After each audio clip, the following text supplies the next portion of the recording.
நமக்கு உடம்பு சரியில்லாம போகுதுன்னா அதுக்கு என்ன காரணமா இருக்குன்னு எப்பவாவது யோசிச்சு பார்த்திருக்கீங்களா? இந்த கேள்விக்கான பதில் காலப்போக்குல எவ்வளவு மாறி இருக்குன்னு தெரிஞ்சுக்கிட்டா நமக்கே ஆச்சரியமா இருக்கும். வாங்க, அத பத்தி தான் நாம இன்னைக்கு பார்க்க போறோம். இப்ப பாருங்க, கை கால்ல அடிபட்டா, எலும்பு முறிஞ்சா அது உடம்புல ஏற்பட்ட பிரச்சனைன்னு நமக்கு தெளிவா தெரியும். ஆனா மனசு கஷ்டப்படும் போது அதுவும் உடம்புல வலியை உண்டாக்குமே. அப்போ எது நிஜமான நோய்? உடம்புல வர்றதா இல்ல மனசுல வர்றதா?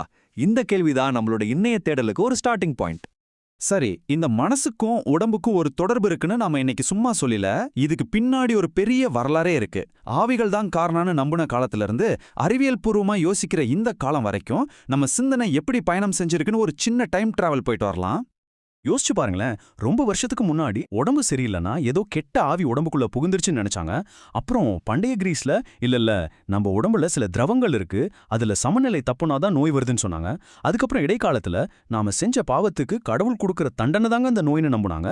ஆனா எப்போ மைக்ரோஸ்கோப், அதாவது நுண்ணோக்கின்னு ஒண்ணு வந்துச்சோ, அப்போ மொத்த கதையும் தலைகீழா மாறிடுச்சு. எல்லாருடைய கவனமும் கண்ணுக்கு தெரியற உடம்ப நோக்கி மட்டும் திரும்ப ஆரம்பிச்சது. அந்த நுண்ணோக்கி கண்டுபிடிப்பு உண்மையிலேயே ஒரு பெரிய கேம் சேஞ்சர். அதுக்கப்புறம் ஒரு 300 வருஷத்துக்கு மருத்துவ உலகத்தையே ஒரே ஒரு ஐடியா தான் ஆதிக்கம் செலுத்துச்சு. அது என்னன்னா, நம்ம உடம்பு ஒரு மெஷின் மாதிரி. அந்த மெஷின்ல ஏற்படுற கோளாறுகளை பத்தி தான் நாம இப்ப பார்க்க போறோம். இந்த உயிரியல் மருத்துவ மாடலோட லாஜிக் ரொம்பவே சிம்பிள். ஒரு கார் ரிப்பேர் ஆனா நாம இன்ஜினை மட்டும் தானே பார்ப்போம். அதே மாதிரி தான் உடம்புல நோய் வந்தா அதுக்கு காரணம் உடம்புக்குள்ள இருக்கிற ஏதோ ஒரு கெமிக்கல் இம்பேலன்ஸோ இல்ல செல் டேமேஜோ மட்டும்தான். உங்க மனசு எப்படி இருக்கு, உங்க சோஷியல் லைஃப் எப்படி இருக்குங்கிறதுக்கெல்லாம் இங்க இடமே இல்லைன்னு இந்த மாடல் சொல்லுச்சு. ஆனா இதுல ஒரு பெரிய சிக்கல் இருக்கு இல்லையா? இந்த பார்வை நோயை மட்டும் ரொம்ப பெருசா காட்டுதே தவிர அந்த நோயாளிங்கிற ஒரு மனுஷனையே மறந்துடுது. மனசுக்கும் சமூகச் சூழலுக்கும் நோய்க்கும் சம்பந்தமே இல்லைன்னு ஒதுக்கி தள்ளிடுச்சு. இது எப்படி ஒரு முழுமையான தீர்வா இருக்க முடியும்? நல்ல வேளையா, கதை இதோட முடியல. சைக்காலஜி, அதாவது உளவியல் வளர்ந்து வந்ததும் ஒரு முக்கியமான கேள்வி எழுப்பப்பட்டது. ஏங்க, எல்லாத்துக்கும் உடம்பு மட்டும்தான் காரணமான்னு கேட்டாங்க. அங்கதான் ஒரு புரட்சியே ஆரம்பிச்சது. பிரிஞ்சு கிடந்த மனசும் உடம்பும் மறுபடியும் சேர ஆரம்பிச்சது. இந்த மாற்றத்துக்கு ஒரு முக்கியமான காரணம் சிக்மண்ட் ஃப்ராய்ட். அவர் ஒரு ஆச்சரியமான விஷயத்த சொன்னாரு. நம்ம மனசுக்குள்ள நாமளே அடக்கி வச்சிருக்கிற கவலைகளும் போராட்டங்களும் திடீர்னு கை கால் விளங்காம போறது மாதிரி உண்மையான உடல் பிரச்சனைகளா வெளியே வரலான்னு சொன்னாரு. இது அந்த காலத்துல மருத்துவ உலகத்துல ஒரு பெரிய திருப்புமுனையா இருந்துச்சு. ஃப்ராய்டோட இந்த கருத்துகள்ல இருந்து தான் சைக்கோசொமாட்டிக் மருத்துவம்னு ஒரு புது துறையே உருவாச்சு. சைக்கோனா மனசு, சோமான உடம்பு. மனசுல இருக்கிற டென்ஷன் எப்படி வயித்துல புண்ணா மாறுது, இல்ல தீராத மன அழுத்தம் எப்படி ஆஸ்துமாவை தூண்டுதுன்னு ஆராயறது தான் இந்த துறை. ஆனா போக போக ஒரு விஷயம் தெளிவா புரிஞ்சது. ஒரு குறிப்பிட்ட மனக்கவலை மட்டுமே ஒரு நோயை உண்டாக்குறதில்ல. விஷயம் அவ்வளோ சிம்பிள் இல்ல. இது ஒரு சமையல் குறிப்பு மாதிரி. உயிரியல், உளவியல், சமூகன்னு பல பொருட்கள் சரியான அளவுல ஒன்னு சேரும்போது தான் நோய்ங்கிற ஒரு டிஷ் தயாராகுது. இந்த புரிதல் தான் நம்மளை இன்னைக்கு நம்ம பார்க்க போற ரொம்ப முக்கியமான ஒரு மாடலுக்கு கூட்டிட்டு வருது. இது எல்லாத்தையும் ஒன்னா சேர்க்கிற ஒரு முழுமையான பார்வை. அதுக்கு பேரு தான் உயிரியல், உளவியல், சமூக மாதிரி. இந்த மாடல் சொல்ற விஷயம் ரொம்ப எளிமையானது, ஆனா ரொம்ப சக்தி வாய்ந்தது. நம்ம ஆரோக்கியங்கிறது இந்த 3 விஷயங்களோட ஒரு கூட்டு முயற்சி தான். உயிரியல், உளவியல், சமூகம். இதுல எதையுமே நீங்க தனியா பிரிச்சு பார்க்க முடியாது. ஒன்னோட பின்னி பிணைஞ்சிருக்கு. இத இன்னும் சுலபமா புரிஞ்சுக்க நம்ம ஆரோக்கியத்தை ஒரு 3 கால் ஸ்டூல் மாதிரி கற்பனை பண்ணிக்கோங்க. முதல் கால் உயிரியல், அது நம்ம ஜீன்ஸ், நம்ம உடல் அமைப்பு. 2வது கால் உளவியல், அது நம்ம மன அழுத்தம், நம்ம உணர்ச்சிகள். 3வது கால் சமூகம், அது நம்ம குடும்பம், நண்பர்கள், நம்ம சுத்தி இருக்கிற சமூகம். இந்த 3 காலும் உறுதியா இருந்தாதான் ஆரோக்கியம்ங்கிற ஸ்டூல் நிலைச்சு நிக்கும். இப்ப இந்த 2 மாடலையும் பக்கத்துல வச்சு பாருங்க. வித்தியாசம் உங்களுக்கே புரியும். பழைய மாடல் உங்களுக்கு நோய் இருக்கா இல்லையான்னு மட்டும்தான் கேட்கும். ஆனா இந்த புது மாடல் நீங்க ஆரோக்கியமா இருக்கீங்களா இல்லையான்னு ஒரு முழு ஸ்பெக்ட்ரம் மாதிரி பாக்குது. பழைய மாடல் மனசை கண்டுக்கவே இல்லை. ஆனா புது மாடல்ல மனசு ஒரு முக்கியமான பிளேயர். எவ்வளவு பெரிய மாற்றம் பாத்தீங்களா? சரி, இந்த புது மாடல் கேட்க நல்லா தான் இருக்கு. ஆனா நிஜ வாழ்க்கையில இது உதவுமா?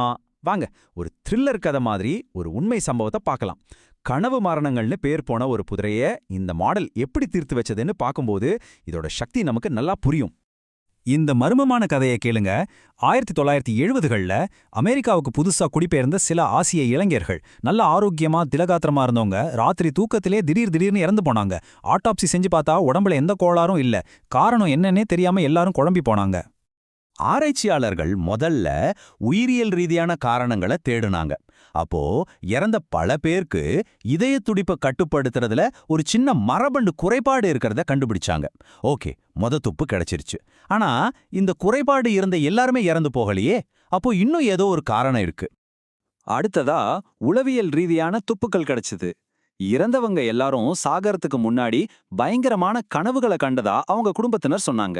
உயிர் பிழைச்ச சில பேர் ஒரு பெரிய கருப்பு உருவம் நெஞ்சு மேல ஏறி உக்காந்து அமுக்குற மாதிரி கனவு கண்டதா சொன்னாங்க. நினைச்சு பாருங்க, அந்த கனவு நிஜத்துல அவங்க இதய துடிப்பை எப்படி பாதிச்சிருக்கும்னு. கடைசியா புதிரோட கடைசி துண்டு சமூக காரணிகள்ல இருந்து கிடைச்சது. இந்த இளைஞர்கள் எல்லாரும் போர்க்களத்திலிருந்து தப்பிச்சு வந்த அகதிகள். புது நாடு, புது மொழி, புது கலாச்சாரம். குடும்பத்தை காப்பாத்தணுங்கிற நிரந்தரமான ஒரு மன அழுத்தம். இந்த சுமை அவங்கள உடலளவிலையும் மனதளவிலையும் ரொம்பவே பாதிச்சிருக்கு.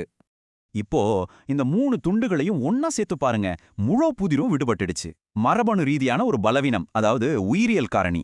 பயங்கரமான கனவுகள், அதாவது உளவியல் காரணி. அதோட அகதி வாழ்க்கையின் உச்சக்கட்ட மன அழுத்தம், அதாவது சமூக காரணி. இந்த 3 ஒன்னா சேரும்போதுதான் அது மரணமா மாறுது. பாத்தீங்களா? இந்த 3 விஷயத்தையும் சேர்த்து பார்க்காம இந்த மர்மத்துக்கு விடையே கிடைச்சிருக்காது.